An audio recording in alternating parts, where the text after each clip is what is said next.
19 sir, इसमें एक बहुत दिलचस्प बात आपने कही। देखिए, ये जो नंबर्स हम लोग ट्रैक कर रहे हैं ना इकोनॉमी वाले, लैग के सब, एक तो हिस्ट्री के नंबर हम देख रहे हैं 2 महीने पुराने के, लेकिन इसी की बुनियाद पर हम आगे जाएंगे।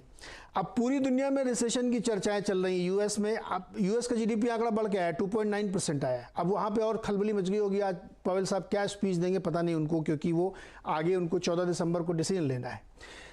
एक ऐसे जंक्चर पे हम खड़े हैं जहां पे मैं, तनीजा जी आप कहते हैं ना एरिया ऑफ कंसर्न, मैं आपके सामने 2 नंबर रखता हूं, उसके बाद आप बताइए, जिसके बाद फिर आगे इस चर्चा को बढ़ाते हैं। जो हमारा ग्रॉस सेविंग है ना सर डोमेस्टिक, वो 26.2% ऑफ जीडीपी है पहले हाफ में, H123 में, जो कि 19 साल के लोएस्ट लेवल पे है H120 में। ठीक है, और चूंकि ये कंजम्पशन में कन्वर्ट हुआ है सेविंग, इसलिए हमारी जो सर्विस ग्रोथ है, ट्रेड ग्रोथ है, होटल की ग्रोथ है, बढ़िया दिख रही है। दूसरा, जो सॉफ्टवेयर एक्सपोर्ट है हमारा, अभी आपने देखा होगा दुनिया भर में सॉफ्टवेयर कंपनियों की क्या हालत है ना, क्लाउड का बिजनेस घट रहा है। गूगल परेशान है, अमेजॉन परेशान है, वो बता रहे हैं।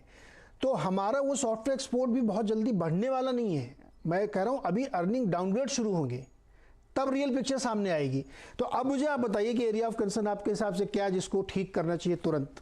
ये तो मैंने एक बिग पिक्चर आपके सामने रख दी। सॉफ्टवेयर की बात करी। देखिए 2024, 2025, 2026 ये अंतर्राष्ट्रीय स्तर पे अगर आप देखते हैं तो ये बहुत ही उथल पुथल वाले साल होने वाले हैं। 2024 हमारे लिए बड़ी चुनौती होगी। एक तरफ तो हमें इलेक्शन मोड में चले जाएंगे क्योंकि संसद के चुनाव की तैयारी शुरू हो जाएगी, और आप उसमें क्या होता है आप सब लोग अनुभवी हैं, जानते हैं आप। और दूसरी तरफ जो पूरी दुनिया की जो जिस हिसाब से लग रहा है यूक्रेन को लेकर के और चीन को लेकर के, कि अमेरिका पश्चिम के देश आर पार के मूड में है। मतलब ये है कि वो जो है अर्थव्यवस्था पे बहुत ज्यादा ध्यान नहीं होगा, और जो उथल पुथल राजनीतिक ज्यादा होगी उसका नतीजा क्या होगा? नतीजा होगा चाहे वो तेल हो, गैस हो, कॉपर हो, एल्यूमिनियम हो, कुल मिला के जो इंटरनेशनल ट्रेड है पूरा वो प्रभावित होगा।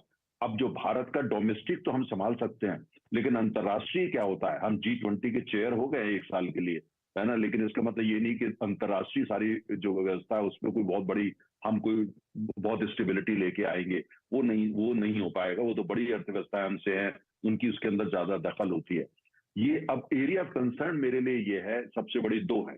एक तो ये है कि अब चूंकि जिस तरह के रिफॉर्म्स हमको चाहिए, रिफॉर्म्स, और हमको अगर मैं यूपी की भाषा का प्रयोग करूं तो हमको ताबड़तोड़ रिफॉर्म्स चाहिए, लेकिन वो अभी संभव नहीं हो पाएंगे कम से कम 1.5 साल। आप भी समझ रहे हैं।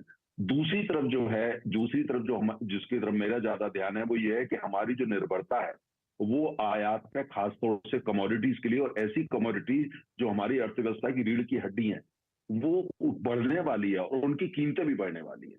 कच्चे तेल की कीमत 2024 में, 2025 में, चाहे वो यूक्रेन क्राइसिस चलते रहे उसके बावजूद बढ़ेगी, और वो बढ़ेगी, और वो हमारे लिए एक बहुत बड़ा एक चुनौती खड़ी होने वाली है, क्योंकि जितना इन्वेस्टमेंट अपस्ट्रीम में होना था वो हुआ नहीं है, ना गैस में हुआ है। तो वो हमारी चुनौती बढ़ने वाली है। दूसरी तरफ जो है वो रिन्यूएबल्स के लिए भी चुनौती बढ़ेगी, क्योंकि हमारी डिपेंडेंस जो है वो एक भी कम होने वाली नहीं है, जो इक्विपमेंट और सेल्स और तमाम चीजें हम मंगाते हैं। इसका मतलब हुआ कुल मिलाकर के एक तरफ तो हमारे होगा, दूसरी तरफ हमारे जो एक्सपोर्ट, जिसका आपने भी जिक्र किया, हमारे ज्यादातर सॉफ्टवेयर एक्सपोर्ट या आईटी एक्सपोर्ट कहाँ जाते हैं? विकसित अर्थव्यवस्थाओं को जाते हैं। हाँ। विकसित अर्थव्यवस्था जो है 2024 में भारी परेशानी में आने वाली है। ग्लोबल इकोनॉमी तो आने वाली है, लेकिन सर यही तो मैं कह रहा हूँ इम्पैक्ट पड़ेगा। कि यही तो मैं कह रहा हूँ कि ये जो नंबर्स है ना सर,